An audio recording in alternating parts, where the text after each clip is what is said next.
Hi there, my name's Andrea Reynolds and I'm going to do a book review of L4M1, which is a key module that you need to take if you want to pass your Level 4 certificate for your CIPS qualification. So we're going to look at the good on the one hand and the bad on the other hand. So let's have a look at the good. Nicely structured book. It's actually quite thick. L4M1 is a constructive response examination. The intent from a syllabus perspective was that it would be the very first module that you should take, so it covers lots and lots of information. Whether you should actually start with L4M1 or not, that's kind of like an ongoing kind of debate amongst many study centres. Quite a lot of study centres say actually L4M1 is not a good one to start with because there's too much information, and maybe students are better off doing the discrete modules that build up to L4M1, which is a 3-hour exam, rather than the discrete modules which are just an hour and a half. So we've got that complication as well. But from a kind of a positive perspective, it is quite an all-encompassing book. But I guess the downside is that there's too much information. So on the good side, I would call it Procurement 101. Everything you need to know about procurement is in there at quite a high level. It's got really good coverage of the CIPS procurement cycle, and certainly there are questions on the CIPS procurement cycle. Also the 5 rights of procurement, it deals with that topic quite well.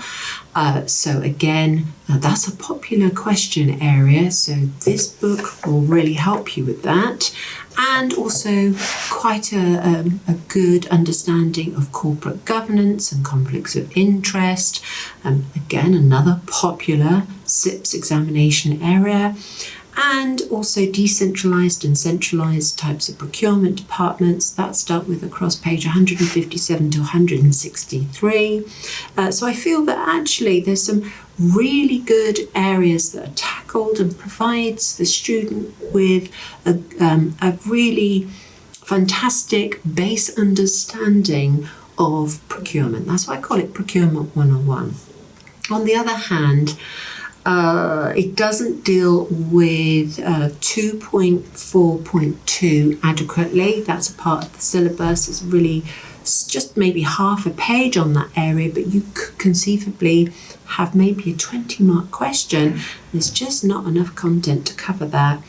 It's also confusing in some areas, so it doesn't deal with delegated levels of authority particularly well.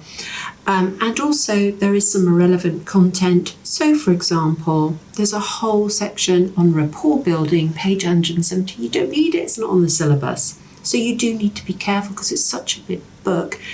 It could take you days and days to read. Because it's all encompassing. So just kind of, be thoughtful and keep remembering you're only going to be asked questions that are on the syllabus. So from that perspective, it's, my summary of it would be that it's got good coverage. It's Procurement 101, but it doesn't help you understand how to answer the constructive response questions. And also at times, it just doesn't give the necessary depth required to help you pass some of the topic areas. But overall, I think it's a pretty good book, actually probably the best one, in my opinion, of the whole of Level 4, because it gives you a very wide understanding. And again, conceivably, you could maybe just purchase this and not bother with any of the other books, because it covers such a range of different concepts. So for that reason, I'm actually going to give this highest score ever when it comes to book recommendations, and that is a 7. I do think this book will help you pass this exam, L4M1, and possibly a few others. So thank you for that.